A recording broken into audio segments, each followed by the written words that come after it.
On June 26 of 2014, the game Shovel Knight was released, a retro indie platformer funded by Kickstarter and made by a new studio formed from the dying corpse of an old one, Yacht Club Games.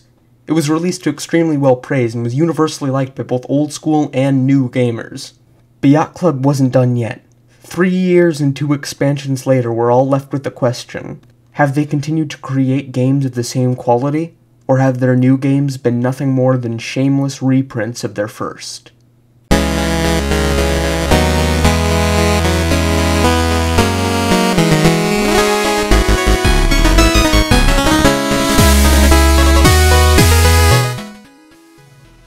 Yeah, the new games are good. Okay, but seriously, there's a reason Shovel Knight is used as sort of a poster child of good Kickstarter campaigns. The expansions aren't just additions, but whole new games with their own mechanics and levels. It really feels like Yacht Club steps up what they're willing to experiment with each title. I want to get into the details of what specifically makes Specter of Torment so good, but in order to do that we have to get a little bit of context. Which means we have to start with...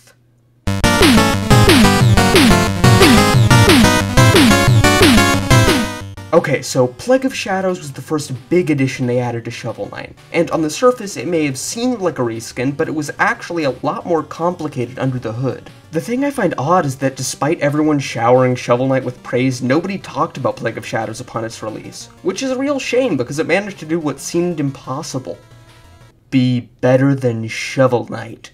While the controls might have been a lot slipperier, it still had its own identity and managed to be extremely challenging in its own ways. The main mechanic of the game was building potions. You have the fuse, the powder, the shell, it all adds up to make a final projectile you throw, which means that the game can be played drastically differently depending on the player. While the mechanics changed a lot, the levels didn't. Other than a few specific alterations here and there, the levels remained fundamentally the same, which is totally fine. It works great with the game and I love it. However, I think that might have contributed to why Plague of Shadows doesn't really have its own clear identity, which may have contributed to why it didn't get as many news outlets talking as it should have. An interesting thing to note about Plague Knight's campaign, however, is that while the levels maintain their classic Shovel Knight difficulty, the bosses seem to be somewhat easier.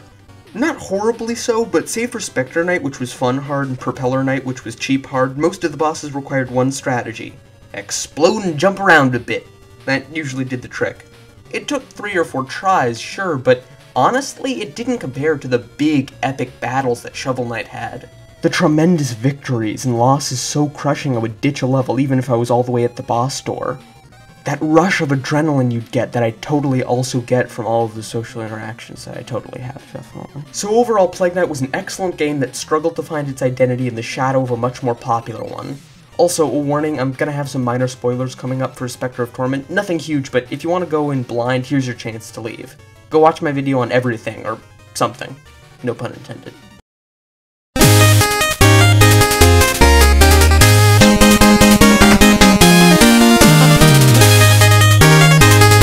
So I'll say this about my hopes for Specter of Torment.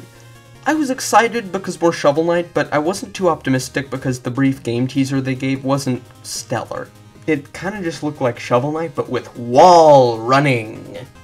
But then, the full, actual, totally legit trailer came out. And hyped does not begin to describe it. When the download started on Steam, I could barely control my excitement. I kept fidgeting and I hungered for Shovel. Now, I could talk about the story, but honestly, there's so much to go over it needs to be tackled on its own in its entirety later. All you need to know for this review is that it's a prequel rather than a simulquel, like Plague Knight.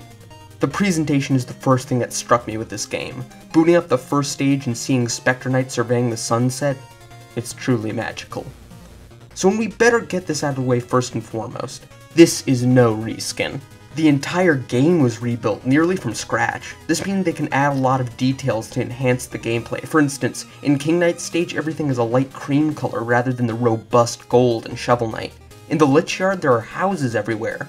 It adds this nice little bit of detail, the idea that it was once a nice little village before all the monsters moved in, creating the Lich Yard we find in Shovel Knight. The backgrounds are more robust, especially in Mole Knight's stage and Propeller Knight's stage. The music is given little nuances to accentuate the mood from the originals.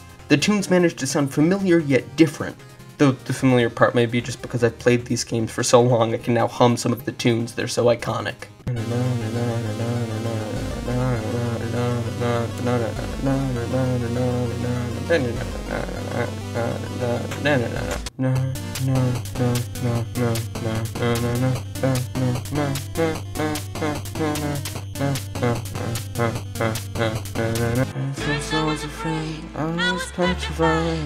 Kept thinking I could never live without you by my side. But then I spent so many nights thinking how you did me wrong. This stuff gives Specter of Torment what Plague of Shadows was severely lacking in, a clear identity. Say what you will about this game, but the one thing you can't say is that it's just a reskin. But enough with that. You all know Yacht Club turns out well-polished products, that's a given. What really matters is what's going on beneath the surface. What do all the mechanics add? So is all that artwork in service of good design?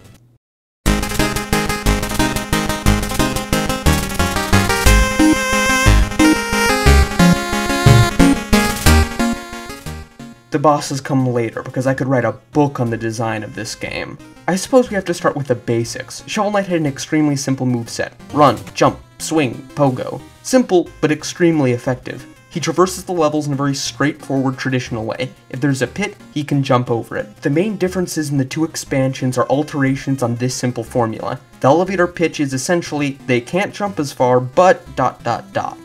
Plague Knight can't jump as far, but he can do a double jump in a big rocket thingy, which for some reason doesn't roast his flesh from the inside out. Specter Knight can't jump as far, but he can wall climb, and more importantly, air slice. The wall climb is self-explanatory, he walks on walls, duh. Some walls can't be traversed because they got some schmutz on them. I thought this was going to be a problem because, I mean, how am I supposed to recognize the visual cue for wall schmutz in 10 different stages? But the game does a good job of signaling to you when it's A-okay. And very rarely is there a wall that has some schmutz that is not well identified. Where things get interesting is the air slice. While you're falling through the air, a little line will appear over the enemies. If you attack, you'll be launched at your target. The game also has these little flame dudes and glass balls that are used as extra methods for platforming. This makes you feel like a genuine badass, slicing through the air and enemies and even projectiles. It means that while a new player may have fun, an experienced player can sail through the level using all sorts of little exploits to advance. It not only feels awesome, but changes the entire way you play the game. Writing this is kind of hard because this is one of those game mechanics that makes total sense in-game, but describing it in words is just impossible.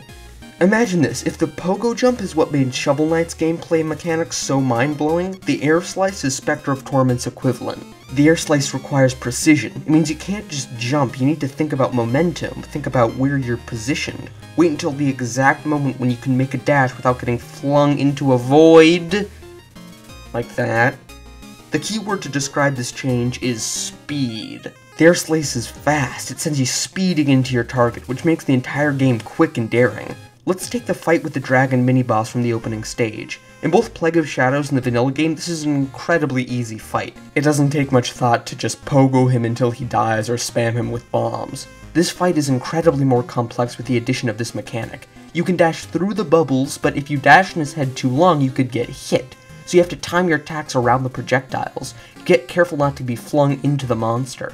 This is all interesting, of course, but the real magic happens when the wall climb and the air slice intersect. Remember when I said speed is the word to remember? That applies to the entire game. Since the wall climb is on a timer, you have to jump from surface to surface, and the fact that the air slice sends you flying without much control makes the game incredibly fast-paced. While there's still tons of areas where you can experiment risk-free and get this nice slow difficulty curve, there are tons of instant death sink-or-swim moments. That could be seen as cheap in some games, but it just works here. I'm sure we all know that feeling of euphoria when you kill an incredibly challenging boss, that rush of relief. The game manages to give you that feeling in little, small moments, the times when you barely make it through a crusher or nearly fall off a ledge only to climb back up. These two mechanics shake up the entire rhythm of the game, and it feels fresh and amazing.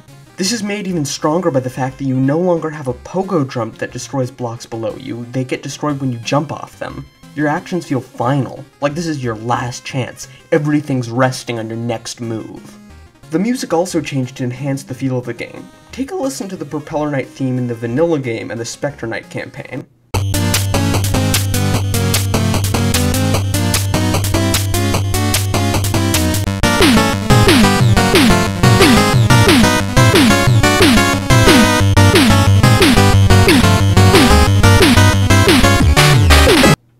you hear that?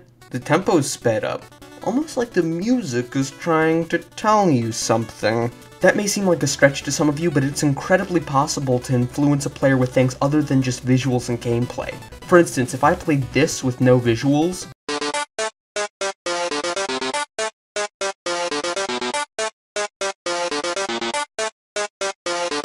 you could probably tell me the kind of moment it would play during in a game. So that's the basic overview. It's time to talk about more specifics.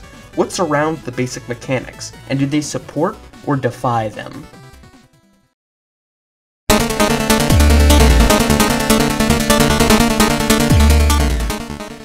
From screen one, this game imprints its stellar level design onto you.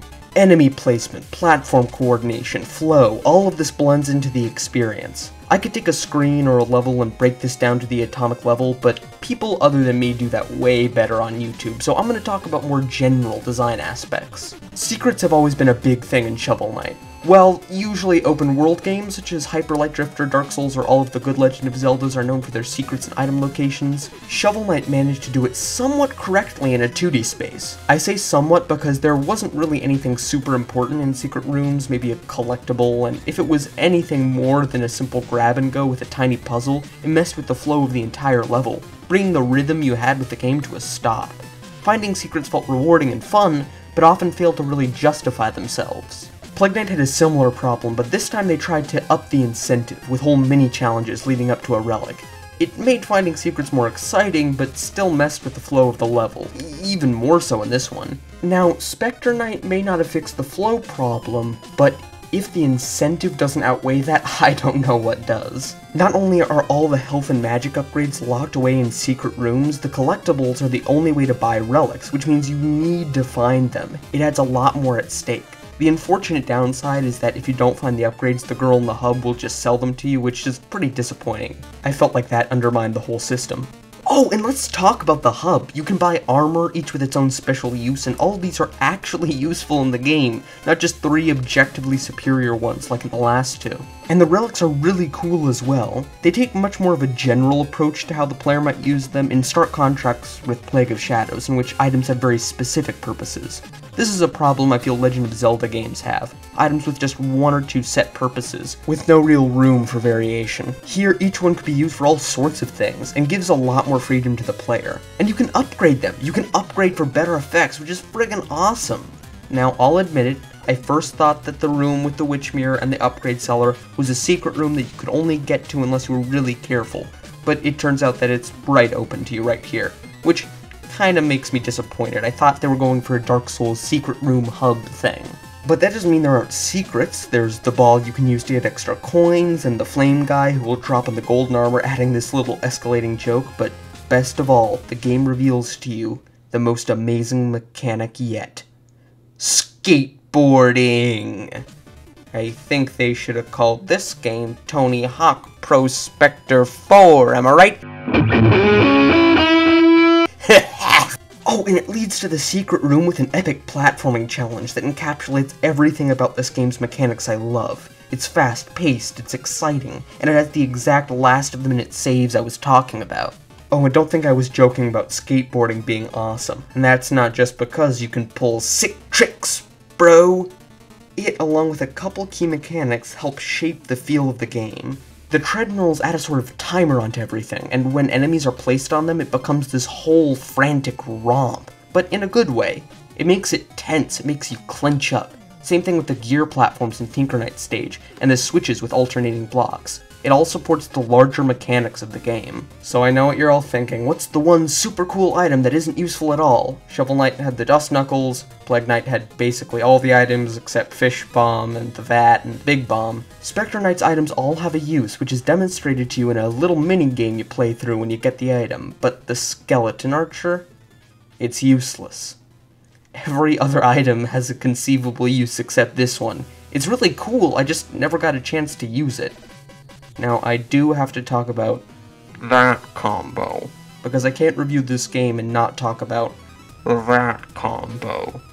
The Will Skull was kinda broken, let's face it. It let you get back some of the health at the cost of mana, which doesn't sound horrible until you realize the game gives you mana for attacking enemies.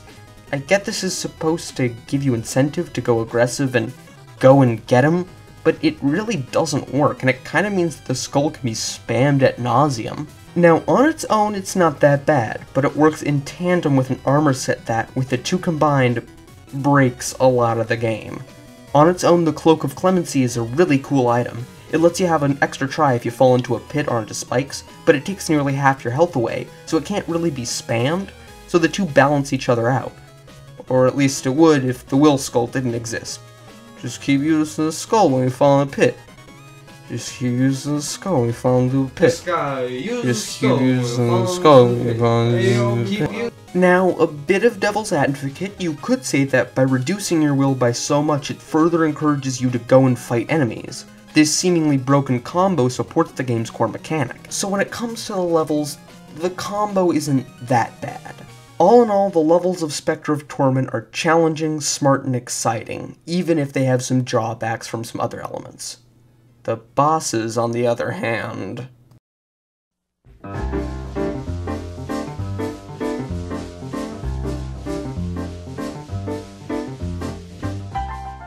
Hey, thanks for watching. The second part of this video is going to come out a bit later than I would have liked it to. Unfortunately, I'm going to be away from my computer for about a month, so I'm going to have to go on a hiatus. I'm doing some extracurricular stuff. So, enjoy this, I guess. I'll get the new episode out as soon as I can. It might have to be split into 3 parts, I'm not sure. But anyways, hope y'all have a fantastic summer.